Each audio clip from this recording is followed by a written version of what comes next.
Hello everyone, welcome to the 100 crore leader series from Elevate with Bharati Raja Thangapalam.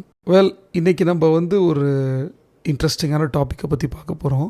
Most of the successful businesses அடுத்த லெவலில் அவங்க grow ஆகாமல் இருக்கிறதுக்கு இது ஒரு மிகப்பெரிய தடையாக இருக்குது. அது என்னன்னு பார்த்தீங்கன்னா, த believe that made you successful is now making you stuck.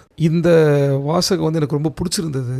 நிறைய கம்பெனிஸ் பார்த்தீங்கன்னா, நான் கனெக்ட் பண்ணவங்க ஒரு 8 to 10 கோடி ரூபா டர்ன் ஓவர் பண்ணிட்டாங்க. They feel like they achieve something. அதுக்கப்புறம் ஓவர் பீரியட் ஆஃப் டைம் பார்த்தீங்கன்னா, எவ்ரி இயர் அவங்க 8 to 10 கோடி மட்டும்தான் டர்ன் ஓவர் பண்ணிட்டு இருக்காங்க. அப்படியே அவங்களோட டர்ன் ஓவரில் ஏதாவது இம்ப்ரூவ்மெண்ட்னு பார்த்தீங்கன்னா ஒரு 5% to 10% இன்க்ரீஸ் ஆயிருக்கு.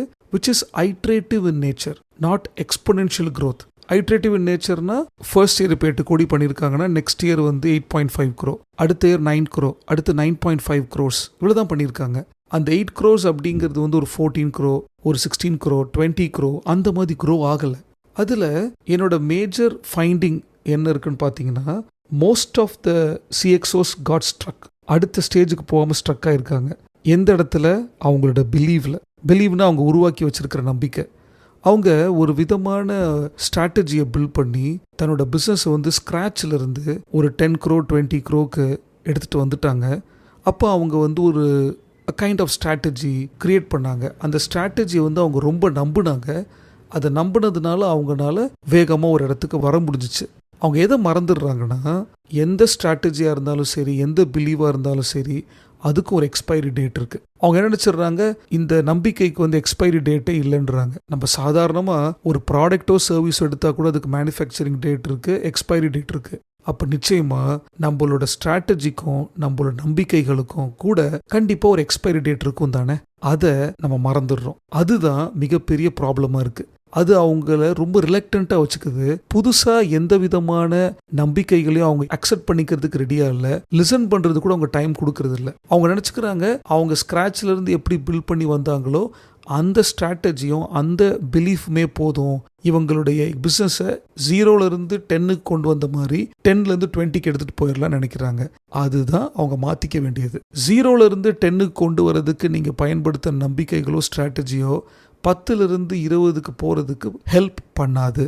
அப்போ நீங்கள் நுணுக்கமாக பார்க்க வேண்டியது என்னென்னா, உங்கள் நம்பிக்கைகளை நீங்கள் மாற்றணும். நான் உங்களுக்கு இன்னும் இன்ட்ரென்சிக்காக உள்ளே போய் ஒரு சில சஜஷன்ஸ் கொடுக்குறேன் பாருங்கள். மனிதர்களான நம்ம பொதுவாக நம்மளோட உடம்புக்கு வேக்சின் போட்டுப்போம், நம்ம ஃபிசிக்கல் ஹெல்த்தை ஃபிட்டாக வச்சுக்கிறதுக்கு ட்ரை பண்ணுவோம். நமக்குள்ள ஒரு அபரிதமான நம்பிக்கை இருக்குது, நம்மளோட உடல் பயிற்சி பண்ணுறதுனாலையும் நம்ம உணவு கட்டுப்பாடை ஒழுங்காக மெயின்டைன் பண்ணுறதுனால மட்டுமே நம்மளோட உடலை ஆரோக்கியமாக வச்சுக்க முடியும் அப்படிங்கிறத நம்ம முழுமையாக நம்புகிறோம். அப்போ என்ன செய்கிறோம், அதுக்கு அவ்வளோ இம்பார்ட்டன்ஸ் கொடுக்குறோம். ஆனால் நம்மளுடைய மைண்டுக்கு நம்ம பெருசாக இம்பார்ட்டன்ஸே கொடுக்கறது இல்லை. நம்மளுடைய எண்ணங்களுக்கு பெருசாக நம்ம இம்பார்ட்டன்ஸே கொடுக்கறது இல்லை.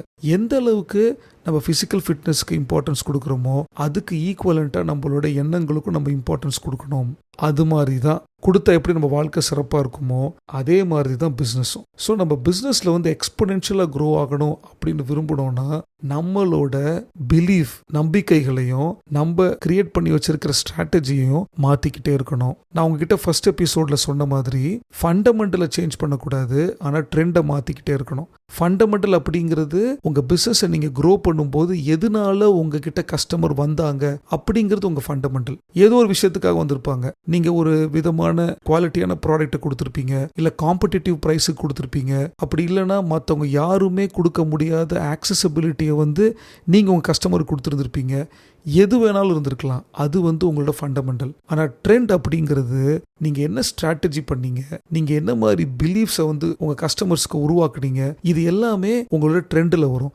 ஸோ ட்ரெண்ட் மாறிக்கிட்டே இருக்கும், ஃபண்டமெண்டல் மாற்றக்கூடாது. நம்ம ஃபர்ஸ்ட் எபிசோட் பார்த்தோம்ல, அதே மாதிரி தான் இங்கே உங்களோட பிலீவுக்கும் உங்களோட நம்பிக்கைகளுக்கும் உங்களோட ஸ்ட்ராட்டஜிஸ்க்கும் எக்ஸ்பைரி டேட் இருக்கு. அதை ஃபர்ஸ்ட் நீங்க நம்பணும். நீங்க என்ன பண்றீங்க, உங்க நம்பிக்கைகளை நீங்க மாத்தினாலோ பிரேக் பண்ணாலோ நீங்களே பிரேக் ஆறதா உணர்றீங்க. அதனால தான் நீங்க உங்க நம்பிக்கைகளையும் உங்க ஸ்ட்ராட்டஜியும் நீங்க மாற்ற மாட்டேங்கிறீங்க. அதுல இருந்து நீங்க ஃபர்ஸ்ட் வெளியில வந்தாகணும். நீங்க உங்களோட பிலீவ்ஸை பிரேக் பண்ணீங்கன்னா நிச்சயமா உங்களோட பிசினஸை நெக்ஸ்ட் ஸ்டேஜுக்கு எடுத்துட்டு போக முடியும். ஸோ இந்த சீரீஸ்ல நான் ஸ்டேஜ் பை ஸ்டேஜா ஸ்டெப் பை ஸ்டெப்பாக எப்படி எடுத்துகிட்டு போகலான்னு எனக்கு தெரிஞ்ச பர்செப்ஷன் தான் சொல்கிறேன். ஸோ நீங்கள் வரிசையாக எபிசோடை இந்த சீரீஸில் நீங்கள் லிசன் பண்ணால் உங்களுக்கு ஒன்றுத்துக்கு ஒன்று இருக்க ரிலேட்டிவிட்டி புரியும். இந்த எபிசோட் உங்களுக்கு கண்டிப்பாக யூஸ்ஃபுல்லாக இருக்கும் நம்புகிறேன். இன்னொரு எபிசோடில் வேற ஒரு பெயின் பாயிண்ட்டை, வேற ஒரு இன்சைட்டை உங்களுக்கு சொல்கிறேன். Thank you so much for listening to my podcast. Stay tuned with elevate with Bharathi Raja Thangapalam.